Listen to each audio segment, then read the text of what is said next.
Hey guys, welcome back to the AR YouTube channel. और आधी रात में बोइंग 747 का एक विमान समुद्र के बीच फ्लाई कर रहा था, लेकिन तभी कॉकपिट और कैबिन में तेजी से धुआं भरने लगा। कुछ ही मिनटों में ऑक्सीजन मास्क भी ड्रॉप हो गया, पर यह मास्क जहरीले धुएं से तो बचा सकता था, पर उस आग से कौन बचाता जो लगातार यात्रियों की ओर बढ़ रहा था। देखते ही देखते प्लेन ATC के रडार से भी गायब हो गया। क्यों इस कहानी को दुनिया की सबसे मिस्टीरियस कहानियों में से एक माना जाता है, जानेंगे पूरी कहानी आज के इस वीडियो में। 28 नवंबर 1987 Chiang Kai Shek international airport Taiwan, south African Airways flight 295 140 passengers और 19 क्रू मेंबर्स के साथ उड़ान भरने वाला था। 49 वर्षीय कैप्टन डेवी के पास लगभग 13,500 फ्लाइट आवर का एक्सपीरियंस था। वहीं 36 वर्षीय को पायलट डेविड के पास करीब 9,000 फ्लाइट आवर का एक्सपीरियंस था। इसके अलावा 3 और भी पायलट्स मौजूद थे। इस प्लेन को ताइवान से भारतीय समुद्र सीमा को पार करते हुए मॉरिशस में लैंड करना था। इसके बाद फिर से टेक ऑफ करके साउथ अफ्रीका जाना था।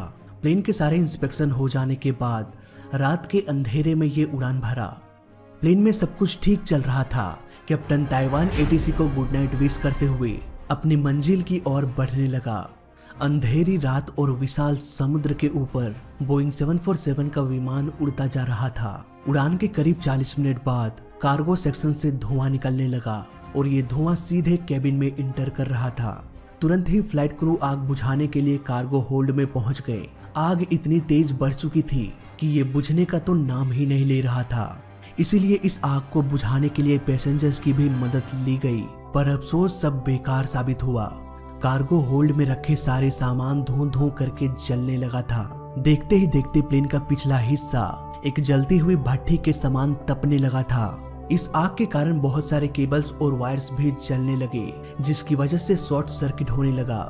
कॉकपिट के बहुत सारे इंस्ट्रूमेंट ब्लिंक करने लगे, मानो उसे ठीक से इलेक्ट्रिसिटी ना मिल रहा हो। अब मुसीबत प्लेन के कंट्रोल सरफेस में भी आ चुका था। अब धीरे धीरे ये काली धुआं प्लेन के कॉकपिट में भी इंटर करने लगा। ऑक्सीजन के कमी के कारण एक एक करके पैसेंजर्स बेहोश होने लगे। हालांकि प्लेन में ऑक्सीजन मास्क भी था, पर वो भी महज कुछ ही मिनटों के लिए होता है। आखिर कब तक कोई इस आग से खुद को बचा पाता? प्लेन में आग लगने पर क्या किया जाए, ये भी चेकलिस्ट में लिखा होता है। फ्लाइट 295 के चेकलिस्ट के अनुसार कैबिन में आग लग जाने पर इसे डीप्रेशराइज्ड कर देना था, यानी कि प्लेन के अंदर की सारे प्रेशराइज्ड एयर को प्लेन से बाहर निकाल देना। लेकिन ऐसा करने से पैसेंजर्स का दम घुटने लगता। इस समस्या से बचने के लिए प्लेन को 30,000 से 15,000 फीट के एल्टीट्यूड में आना था। इतने एल्टीट्यूड पर एयर प्रेशर लगभग नॉर्मल हो जाता है। प्लेन की स्मोक इवैक्यूएशन चेकलिस्ट के अनुसार प्लेन के अंदर से स्मोक निकालने के लिए दोनों में से एक दरवाजे को खोल दिया जाए, ताकि धुआं बाहर निकल सके और फ्रेश एयर अंदर आ सके। अब प्लेन धीरे धीरे नीचे आने लगा। उधर एक फ्लाइट क्रू प्लेन के डोर को ओपन करने की कोशिश करने लगा। दोस्तों, दिवाली में पटाखे तो हम सब जलाते हैं। अगर इसे नॉर्मली जला दिया जाए तो वो अपने इन्वायरमेंट को अधिक नुकसान नहीं पहुंचाता, लेकिन अगर इसे किसी गड्ढे में डाल दिया जाए तो धमाका जोरदार हो सकता है, क्योंकि आसपास की मिट्टी पटाखे पर प्रेशर डालती है। पटाखे के अंदर लगी आग तेजी से बाहर निकलने की कोशिश करती है और होता है एक जोरदार धमाका। फ्लाइट 295 में आग लग चुकी थी। फ्लाइट क्रू प्लेन के दरवाजे को खोलने में लगे हुए थे, और अगर ये दरवाजा खुल जाता तो प्लेन में एक जोरदार धमाका भी हो सकता था। प्लेन में काफी एक्सपीरियंस पायलट थे, शायद इसलिए जब उन्हें पता चला कि प्लेन के डोर को खोला जा रहा है, तुरंत ही उन्होंने कैबिन क्रू को रोक दिया दरवाजा खोलने से। प्लेन में हो रहे सारे घटनाओं के बारे में पायलट्स ATC को भी बता रहे थे। ATC बस इसी कोशिश में लगे हुए थे कि किसी तरह से इस प्लेन को इमरजेंसी लैंडिंग करा दिया जाए, पर लैंडिंग के लिए तो एयरपोर्ट चाहिए, और ये प्लेन समुद्र के बीचों बीच फ्लाई कर रहा था। सबसे नजदीकी एयरपोर्ट मॉरिशस भी लगभग 300 किलोमीटर की दूरी पर था, लेकिन फिर भी ATC लगातार संपर्क बनाए हुए थे। अचानक प्लेन ATC के रडार से गायब हो गया। ATC को लगा कि प्लेन में आग लग जाने के कारण इसके इलेक्ट्रिक वायर्स जल गया होगा, जिसकी वजह से प्लेन का कम्युनिकेशन सिस्टम फेल हो गया। पर असल में क्या हुआ था इस प्लेन के साथ, ये राज प्लेन के साथ ही उस समुद्र में दफन हो गया। कुछ ही घंटों में रेस्क्यू टीम को भेजा गया, पर इस अनंत विशाल समुद्र में रात के अंधेरे में प्लेन को खोज पाना बहुत ही मुश्किल था। शायद प्लेन का संपर्क क्रैश से बहुत पहले ही टूट चुका था, इसलिए लास्ट लोकेशन को ट्रैक करने के बावजूद भी घंटों तक छान मारने के बाद भी प्लेन का कुछ भी पता नहीं चल पाया। हो सकता है प्लेन कहीं वाटर लैंडिंग किया हो और घायल पैसेंजर्स इस इंतजार में बैठे हो कि कोई तो आएगा हमें बचाने के लिए। इसलिए रेस्क्यू टीम को किसी भी हालत में घटना स्थल का जल्द से जल्द पता लगाना था। रात से कब सुबह हो गई पता भी नहीं चला। सुबह सुबह इन्वेस्टिगेशन टीम को एक कॉल आया कि हमें प्लेन का कुछ रैकेज मिल चुका है। प्लेन के ये टुकड़े समुद्र में बहुत दूर दूर तक बिखरे पड़े थे, इसलिए ये पता लगाना मुश्किल होने लगा कि प्लेन का मेन ढांचा कहाँ पर है।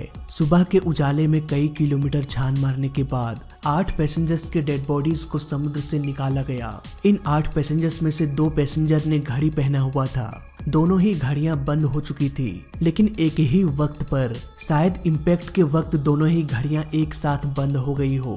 इस घड़ी के समय के अनुसार एटीसी से संपर्क टूटने के करीब 4 मिनट बाद ये समुद्र में क्रैश हो गया। अब इन्वेस्टिगेशन की टीम के पास सिर्फ एक ही काम था, समुद्र का चप्पा चप्पा छान मारना।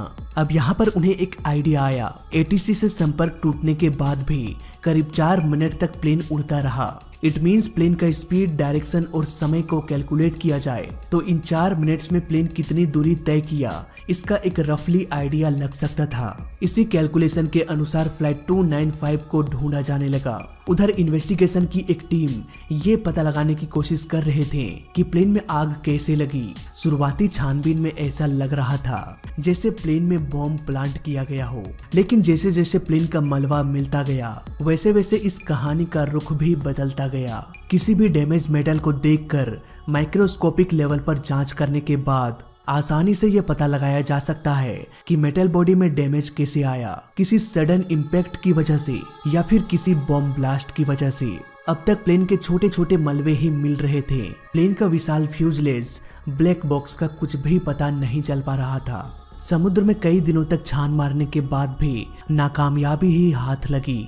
दोस्तों, यहाँ पर क्रैश से लगभग 4 मिनट पहले एटीसी का संपर्क टूट चुका था। इन 4 मिनट्स में प्लेन किस डायरेक्शन में गया नहीं पता, कितने स्पीड से गया होगा नहीं पता, समुद्र की लहरें कितनी तेज थी नहीं पता, प्लेन का इम्पैक्ट कितना जोरदार था ये भी नहीं पता। इतने बड़े विशाल समुद्र में प्लेन को कहां खोजे नहीं पता। 1 महीने गुजर जाने के बाद भी बस प्लेन के छोटे छोटे टुकड़ों को ही खोजा जा सका जो कि पानी के ऊपर तैर रही थी। आखिर ये प्लेन कहाँ चला गया? इन्वेस्टिगेशन की टीम को अब लगने लगा कि हम कुछ तो गलती कर रहे हैं। हो सकता है प्लेन क्रैश के बाद छोटे छोटे हल्के टुकड़े पानी में तैरते हुए फ्यूजलेज से अलग होके दूर चला गया हो और ये टुकड़े हमें क्रैश के 10 घंटे बाद मिले। यानी कि समुद्र की लहरें प्लेन के छोटे छोटे टुकड़े जो पानी में तैर रही थी उसे क्रैश पॉइंट से धकेल कर दूर करता रहा। 10 घंटों में ये टुकड़े काफी दूर आ चुके थे और इन्हीं टुकड़ों को इन्वेस्टिगेशन की टीम ने खोज निकाला। मतलब कि अब तक प्लेन का फ्यूजलेज बस इसीलिए नहीं मिला क्योंकि वो घटना स्थल से दूर, बहुत दूर छानबीन कर रहे थे। दूसरी ओर मेडिकल की एक टीम ये पता लगाने की कोशिश कर रहे थे कि उन 8 पैसेंजर्स की जान कैसे गई। 1 महीने के बाद इसका रिपोर्ट भी आ गया। इस रिपोर्ट के अनुसार प्लेन क्रैश होने से पहले ही पैसेंजर्स की जान जा चुकी थी। ये रिपोर्ट कहीं न कहीं इस ओर इशारा कर रहा था कि प्लेन में भीषण आग लगी थी, इसीलिए क्रैश होने से पहले ही दम घुटने के कारण यात्रियों की मौत होने लगी थी। 1987 में हम टेक्निकली इतने एडवांस भी नहीं थे।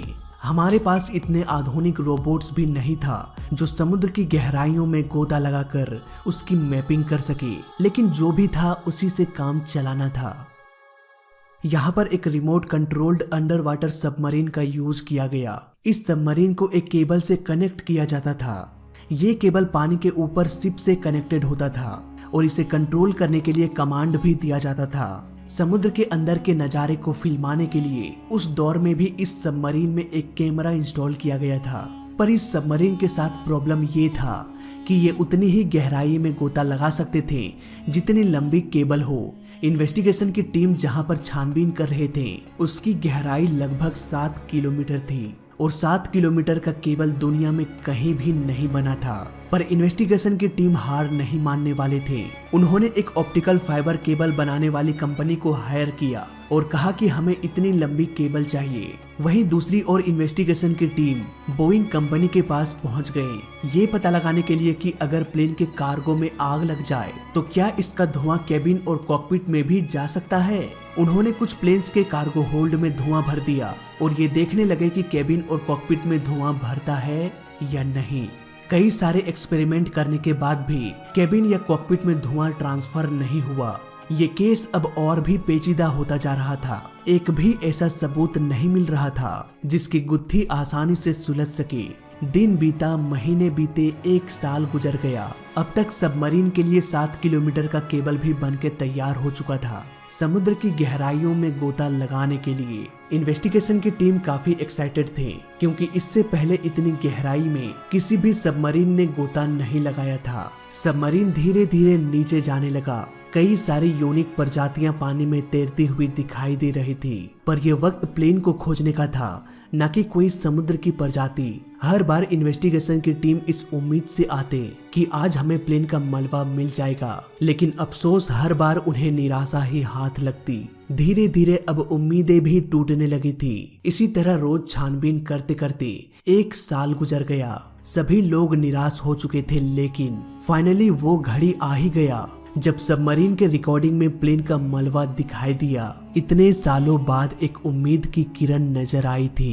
इन 3 सालों में काफी कुछ बदल चुका था। जहाँ कभी लोग बैठा करते थे, वहाँ समुद्री जीवों ने अपना बसेरा बना लिया था। कुछ घंटों के छानबीन के बाद CVR यानी कि कॉकपिट वॉइस रिकॉर्डर को खोज निकाला गया। ये कॉकपिट वॉइस रिकॉर्डर कॉकपिट में हो रहे बातचीत को रिकॉर्ड करता है। जब इसे डिकोड किया गया तब फिर से वो यादें ताजा होने लगी।